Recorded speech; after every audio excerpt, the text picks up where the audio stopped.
જો અમારી બધી જ ફ્રેન્ડ છે. હવે ઉનાળો આવ્યો તો રોજ સાથે બધા જ બેસું થાય છે.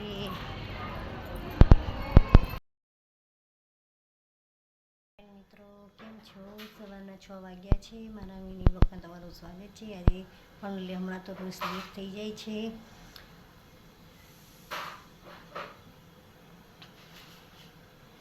વેદીને હવે મૂકવા જવાનો ટાઈમ થઈ ગયો છે.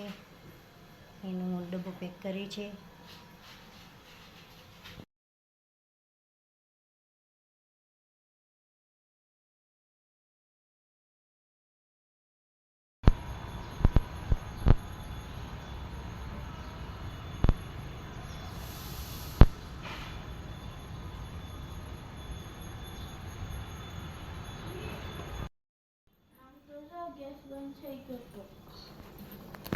બાટલો વયો ગયો છે ગેસનો.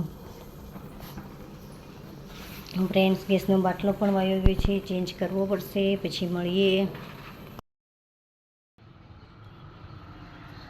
બે દિન ચાલવાની બહુ આળસ આવી.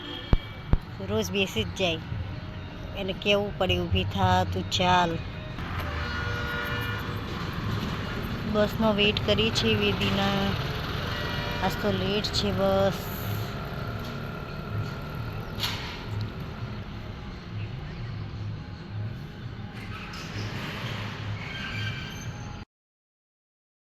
પણ ધુમ્મસવાળું વાતાવરણ છે. ફોનમાં એટલું બધું ક્લિયર દેખાય નહીં. ક્લિયર થઈ જાય એટલે. પણ તમે જોઈ શકો છો, જો ઓલી 3 બિલ્ડિંગ આજે પણ આછી દેખાય છે. ઓલા ઝાડવા પણ જે ક્લિયરલી નથી દેખાતા, બધું ધુમ્મસ છે. આજે પાછું ધુમ્મસવાળું વાતાવરણ થઈ ગયું છે.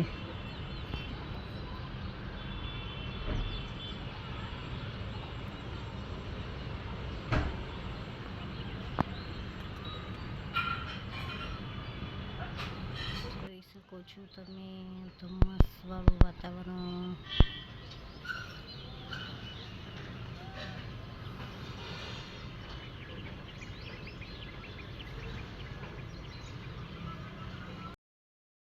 અહીંયા નજીકમાં સ્કૂલ છે, તો જો પ્રાર્થના બી સંભળાય છે.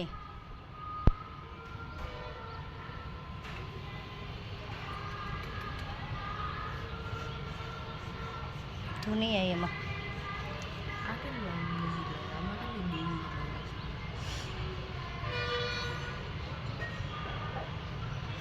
અમારે મંદિરની આરતી, સ્કૂલની પ્રાર્થના બધું, અને ઘરે બેઠા કથા, બધું જ ઘરે બેઠા લાવો લઈ શકીએ છીએ. પણ ઉઠી ગયા છે હવે, તો ટિફિનનું તૈયાર કરી દઈએ. હજી તો 10 વાગ્યા છે, તો પણ ખૂબ જ ધુમ્મસ છે. એટલું ક્લિયરલી નથી દેખાતું, પણ ઓલી જે બિલ્ડિંગો છે ક્લિયરલી દેખાય છે. આજે નથી દેખાતી. જો તમે જોઈ શકો છો, પેલા ઝાડ છે તે પણ જો ધુમ્મસ કેટલું છે. આજે તો ખૂબ જ ધુમ્મસવાળું વાતાવરણ છે. અમારે 10 વાગ્યા છે તો પણ.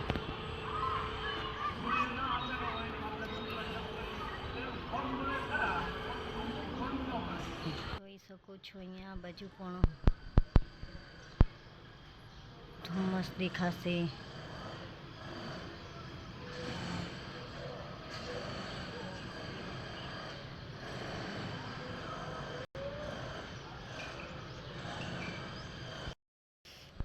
જોઈ લો કેટલું ધુમ્મસ દેખાય છે. બધું છે ને ધુમ્મસ જ છે.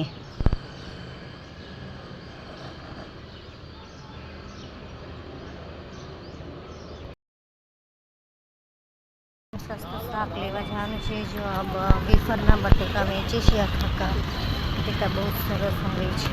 એ નાગ કેસર, એને જો આવી રીતે ખાંડીને આવો ભૂકો કરીને મહાદેવને ચડાવવાનો હોય. જે હું અત્યારે ખાંડું છું. આ નાગ કેસર, અને નાગ કેસર કહેવાય.